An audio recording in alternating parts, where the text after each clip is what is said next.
Comenzamos un viaje hacia la imaginación, los sentidos, el descubrimiento, el asombro, hacia el arte, el destino, Ítaca. Si le cuentas lo mismo que ven los diarios, no estás haciendo tu trabajo. Un novelista tiene que imaginar, y de eso que tú imaginas, ese espejismo, atraparlo con palabras y crear un mundo de ficción. De conocimiento acerca de la fotografía histórica y contemporánea. En el principio de todos los arcoíris hay un quetzal que sueña.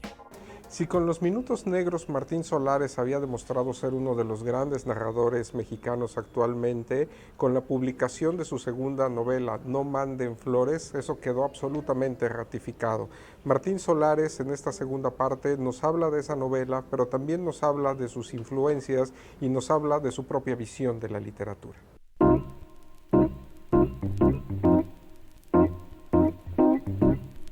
Buenas tardes, muchas gracias por estar nuevamente con nosotros en este programa de Ítaca, en esta ocasión con la segunda parte a la entrevista a Martín Solares. Y si me permites, Mónica, la voy a retomar a donde nos quedamos en la primera parte. Estábamos hablando de la novela negra y de las diferencias que hay en el mundo latinoamericano y el mundo anglosajón. Por ejemplo, una de las grandes colecciones de la literatura norteamericana, de American Library, no hace ese distingo que hacemos nosotros. Está Flannery O'Connor, está William Faulkner, pero también está Dashiell Hammett y Raymond Chandler. Exactamente. ¿Por qué nos ocurre eso a nosotros?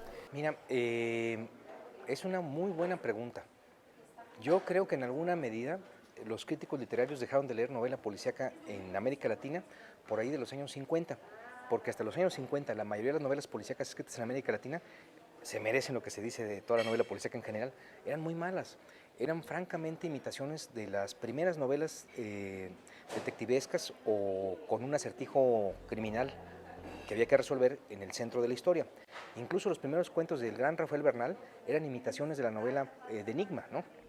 Eran malones, salvo, tenía creación de personajes interesantes. Rafael Bernal inventó a un arqueólogo que se llama Teodulo Batán, que resolvía algunos casos, y los escenarios eran muy interesantes, los problemas también, pero el método era exactamente el mismo que tú leías en las novelas policíacas gringas, entonces se vuelven predecibles y aburridas. Eso que le pasaba al gran Rafael Bernal y que consiguió superar ampliamente con El complot mongol y con una maravilla novela corta que tiene, que yo la acabo de redescubrir en una edición del Fondo de Cultura Económica que se llama Una declaración. ¡Wow! Esa la escribió antes del complot y dices, bueno, este es un genio y es un renovador de la prosa, pero antes estaba buscando el camino. Y yo creo que los críticos literarios dejaron de leer novela policíaca en América Latina en los años 50 y se quedaron con la idea de que todo es malo y que todo es una imitación de los norteamericanos. Mira, yo estoy convencido, para demostrar este punto te quisiera platicar, estábamos hablando hace rato de que una primera generación de novelistas policíacos eran como Sherlock Holmes y Hércules Poirot, que eran personajes que tenían que resolver un misterio solamente guiados por su inteligencia y no movidos por el gusto de hacer justicia tanto como por el gusto de resolver un misterio que nadie puede resolver, por el reto intelectual. Eran dandis que no salían de su casa, tomaban café levantando el dedito y resolvían sus casos sin salir de la habitación.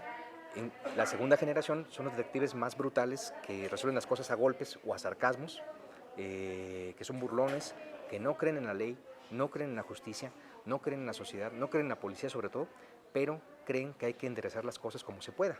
Y se meten en el estrato más bajo de la sociedad, abren una agencia de detectives y así surge Sam Spade, al cual siempre le matan al compañero, después de que él se acostó con su esposa durante varios años, y es el principal sospechoso. Y surge también Philip Marlowe, que es una reencarnación de Don Quijote con sombrero y gabardina, ¿no? Es un hombre que trata de hacer justicia, aunque sabe que la justicia no existe como la conocemos, ¿no? Y una tercera generación de novelistas policíacos llegó por ahí de los años 50, bueno, notablemente en los años 50, pero realmente un poquito antes, con autores como Patricia Highsmith, donde lo interesante, se siguen hablando de criminales, de policías y de misterios, pero desde dentro del misterio. Ahora el acento se pone en la mente del criminal, ¿no? Y de ahí viene Aníbal Lecter. Y ellos en realidad vienen de Dostoyevsky, de Crimen y Castigo. Dostoyevsky, bueno, y también un poquito de Edipo Rey, hacen esto, meterse en la mente del criminal que no sabe que es un criminal, que vive como cualquiera de nosotros y que un día comete un error, o dos, o tres, ¿no? Algunos leves como matar al papá, acostarse con la madre, otros más complicados como, o menos elegantes como empujar por un barranco al amante de la esposa, como es el caso de las novelas de Highsmith. Hay una novela de Highsmith que es, sobre un editor, en el cual este descubre que su esposa tiene un amante y le da un golpecito así en la espalda en un barranco. Le dice, no hay problema, pero el hombre se cae. Entonces, que cometió el asesinato, pasa toda la novela tratando de cargar con la culpa y solucionar eso y escapar de la policía. Bueno, y Misery. Bueno, y extraños en un tren, ¿no? Donde alguien se emborracha en un tren con un psicópata y va descubriendo progresivamente que es un psicópata y hacen una apuesta y prometen que matarán a la persona que más lata les da en su vida. Pero el psicópata va y cumple su palabra y luego le exige que él la cumpla. Y bueno, es una trama fascinante. Bueno, ahí se dio una mutación en la novela policíaca, que es cuando empezamos a contar historias desde la mente del criminal. Y de ahí han salido muchas obras maestras y muchas cosas baratísimas de segunda, ¿no? Y han salido personajes geniales como Aníbal Lecter, que no en todas sus novelas es, bueno, creo que es un personaje mejorado por el cine y por Anthony, ¿cómo se llama? Anthony Hopkins, exactamente. Bueno, pero siguiendo este viaje de la novela policíaca, la cuarta fase creo yo, y que para mí es de las más interesantes, es cuando en distintos países del mundo los novelistas literarios, que escriben novelas para niños, novelas literarias, cuentos, poemas incluso, tratan de preguntarse cómo se aplica la justicia en sus países. Y entonces surgen las grandes novelas policíacas de Vargas Llosa, ¿Quién mató a Palomino Molero?, Litúmen en los Andes, por ejemplo, un poquito estas 5 esquinas en alguna medida, pero no tanto, sobre todo esas dos. Rubén Fonseca con toda su vasta, enorme, admirabilísima obra, sí, no es un genio. El mismo Horacio Castellanos Moya, del cual estábamos hablando en El Salvador. En México empiezan a surgir obras de primer nivel que hablan de esto justamente. Vicente Alfonso, de Coahuila, escribió Huesos de San Lorenzo, una novela extraordinaria, que es al mismo tiempo ajedrecística por la estructura, que es perfecta, así. Es un thriller por la capacidad de llevarnos más allá de la realidad y de meternos en un mundo de ficción que solamente él domina y que nos abre las puertas, del cual nos abre las puertas, y que cuenta la guerrilla en Coahuila, una trama criminal inteligentísima que desafía la mente del lector a cada momento y un poco la realidad de la justicia en ese estado, ¿no?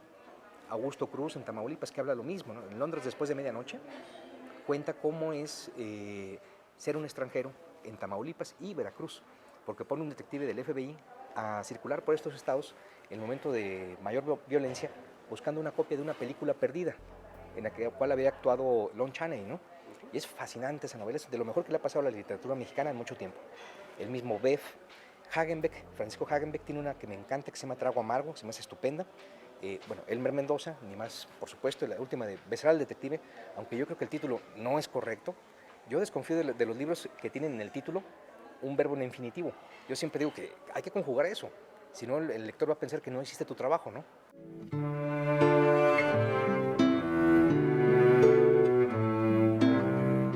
La Fototeca de Veracruz Juan Malpica Mimendi forma parte del Sistema Nacional de Fototecas del Instituto Nacional de Antropología e Historia. En ella se encuentran resguardados los acervos fotográficos de carácter histórico y artístico existente en Veracruz. Es dirigida por el maestro Manuel Salinas, quien realiza un gran trabajo de investigación, conservación y difusión de este hermoso recinto.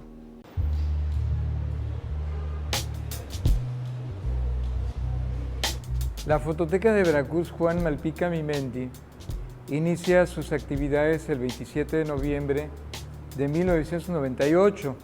Su misión es la investigación, la producción de conocimiento acerca de la fotografía histórica y contemporánea, a través de acciones como son la catalogación, la conservación, la contextualización de esas colecciones, fondos fotográficos. A través de esto tratamos de crear, consolidar una conciencia acerca de la importancia de la memoria histórica a través de la fotografía, pero también difundir la fotografía contemporánea. Tenemos una visión de servicio a la comunidad. Ese servicio a la comunidad pues, consiste precisamente en todas esas acciones de producción de conocimiento, de catalogación, de conservación de contribución a una cultura fotográfica. Son muy importantes para nosotros los elementos identitarios que la memoria fotográfica evoca, detona y que contribuyen precisamente a un desarrollo cultural, a una estimulación del desarrollo profesional de los creadores fotográficos. Realizar exposiciones en este espacio cultural es importante porque a través de ello, por una parte, difundimos lo que es la memoria histórica, no tan solo de la ciudad, sino del Estado. También las referencias, los vínculos que hay entre la fotografía histórica y la fotografía contemporánea. Actualmente tenemos el sistema de consulta automatizada, donde hemos migrado datos desde el trabajo analógico que se hacía de catalogación, conservación, y actualmente el sistema de consulta automatizada permite al usuario, ya sean colegas fotógrafos, investigadores de la imagen o público interesado en la fotografía, para accesar no tan solo a lo que es el acervo histórico, sino también tenemos disponible el acervo bibliohemerográfico. Para constituir el fondo de fototeca se adquieren archivos del Archivo General de la Nación, del Sistema Nacional de Fototecas y del Archivo General del Estado de Veracruz. Además de esto, han habido aportes de familias, de instituciones, como el propio IBEC, de tal manera que tenemos como 300,000 unidades, entre positivos, negativos, en diversos soportes, hasta en cristal. Somos una institución que preserva colecciones, fondos fotográficos, pero que también se preocupa por tratar de contribuir al desarrollo profesional del fotógrafo.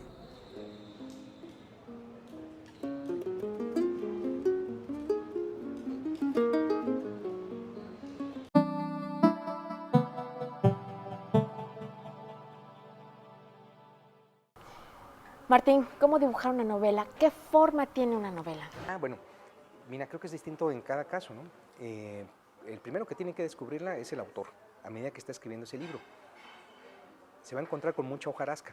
Cada vez que empezamos a escribir una novela o un texto ensayístico, nos pasa algo parecido. Perdón, estoy saludando a un gran poeta, Armando Lanís, que está aquí saliendo.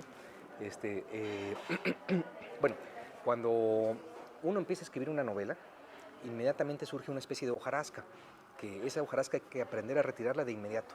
Son distracciones, pueden ser frases muy complacientes, pueden ser distracciones que no vienen a cuento y pueden ser homenajes a gente que sí existe, que uno no debería de permitirse, ¿no? Esos para mí son algunos de los riesgos más importantes de una novela. Si tú quitas esos 3 riesgos, puedes encontrar más fácilmente el camino y empezar a avanzar. Bueno, después tienes que poner toda tu sensibilidad al servicio de los personajes. En cuanto reconoces quién es tu personaje principal, hay que preguntarle quién es, qué desea, a dónde quiere ir y qué tengo que hacer yo para que él vaya para allá. A veces no basta con la imaginación, a veces tienes que pedir una ayuda a la realidad, te tienes que poner a investigar.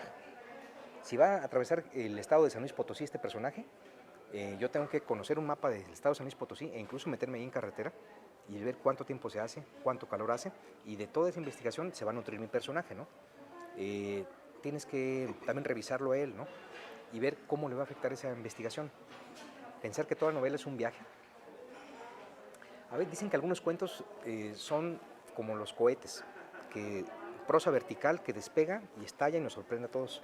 En cambio, la novela es como un cohete más errático que tarda en despegar y luego va haciendo giritos cada vez más altos y más divertidos y más fuertes hasta que llega al final y finalmente se estaciona, ¿no? Eso vendría siendo una novela, una especie de abejorro. Así nacieron Tristram Shandy, Don Quijote y muchos libros que nos gustan. La misma Ilíada, pues no sería como un abejorro, sería como un gran caballo de Troya al lado que va dando unas vueltas tremendas, que son esos capítulos que contaban los rapsodas y que de repente se van por unas ramas geniales, pero delirantes, como el capítulo en el cual Ulises y Diomedes tienen que entrar al campamento troyano por la noche, a hacer méritos y a atacar a los troyanos para levantar el ánimo de los griegos. Ese capítulo que es devastador porque van pisando cadáveres para atravesar el campo de guerra. Arriesgan sus vidas con unas espaditas ridículas y apenas un taparrabos para ser muy silenciosos. Para mí fue una fuente de inspiración para No manden flores, mi segunda novela. Esa novela yo la quise escribir de esa manera, como algo que ocurriera de noche, en el cual un par de personajes, no todos buenos, atravesaban los estados de Tamaulipas y un poquito Veracruz, para ver cómo se aplica ahora mismo la justicia ahí, ¿no? Claro. En la primera parte de esta conversación con Martín Solares, Mónica hacía una anotación muy precisa, más de 50 personajes en No manden flores, una novela enorme en muchos sentidos, sorprendente la prosa tiene una velocidad, un ritmo, no hay descanso, es una novela que podría filmar tranquilamente Martin Scorsese con ese ritmo. Cuando se haga película, que seguramente se hará, todo mundo vamos a decir, creo, es mejor el libro. Qué amable, muchas gracias, yo espero que sí. Esta novela, Martín, ¿cuánto tiempo te llevó escribirla? No manden flores, claro. 8 años básicamente, pero mira, en realidad empecé en el 2005, en cuanto terminé Los Minutos Negros. En cuanto descansé un par de meses, me di cuenta que ya estaba escribiendo otra cosa. Inicialmente con los mismos personajes de Los Minutos Negros. Pero yo quería que eso que yo estaba escribiendo contara cómo era la vida en Tamaulipas. Y la vida en Tamaulipas desde 2005 al 2015 cambió radicalmente. Entonces yo iba dejando secciones enteras de la novela abandonadas porque decía, es que esto ya está sobrepasado por la realidad.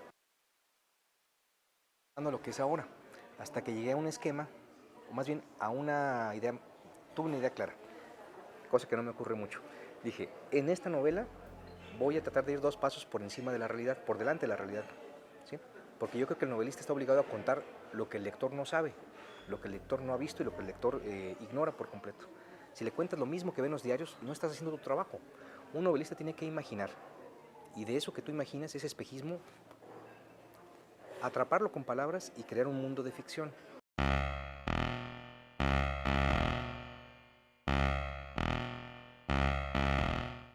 Ganador del Premio Nacional de Poesía Aguascalientes, el Premio Internacional de Poesía Jaime Sabines y el Premio Chiapas de Arte, entre muchos más, Efraín Bartolomé es autor de numerosos libros de poesía, en donde vuelca el amor por la naturaleza, acercándose casi al oriental en sus poemas de tipo haiku. Anima Mundi, de Efraín Bartolomé, hoy en Ítaca. Quetzal. En el principio de todos los arcoíris hay un quetzal que sueña. Todos los seres vivientes estamos conectados. La intuición de que todos compartimos algo puede surgir cuando un animal nos mira concentrado. Esa alma del mundo, ese algo que nos hermana. Como seres humanos, nuestra mirada hacia los animales ha tenido expresiones diversas, desde la fascinada adivinación de algunas especies, pasando por nuestras complejas mitologías, donde los animales representan a los dioses y son astros que nos guían en la oscuridad del cielo. Nuestros tratados de zoología fantástica, así como la indolencia ante las extinciones que suceden hoy en día y otras prácticas recreativas con un complejo arraigo antropológico. Anima Mundi, de Efraín Bartolomé, libro editado por el Instituto Veracruzano de la Cultura en su colección Voladores, es un poemario que nos lleva a visualizar el mundo como un gran jardín. Transforma nuestra mirada y enriquece nuestras intuiciones a partir de su particular descripción de ciertos animales. Son poemas, son miniaturas hechas de palabras de líneas sutiles, que hablan a su vez de la exuberancia natural. Son idealismos innecesarios como lo hace el poeta ante la impactante belleza del jaguar. Un sol de tacto, por la intrincada selva de mis nervios, lo miro caminar, perfecto hijo del día y de la joven sombra, suave centella, silencio paseante de mis venas. Bestiarios, animalias y zoologías fantásticas y realistas en clave poética parecieran ser una constante en la literatura latinoamericana. Pensemos en Juan José Arreola, Pablo Neruda, en Nicolás Guillén, en Alfonso Reyes, en Julio Cortázar, en García Márquez, en Augusto Monterrosco, José Emilio Pacheco, en Hugo Iriart y en tantos otros que han hecho un subgénero de la descripción de animales. Con ellos y con Efraín Bartolomé se perpetúa una larga y antigua tradición, constantemente renovada. Si el espectador se asoma a este libro, verá como un río entero es un lagarto herido, como un aullido del coyote es un arroyo de mariposas negras, como las gacelas son esculturas de aire y como el halcón cae como un acento en el centro del día.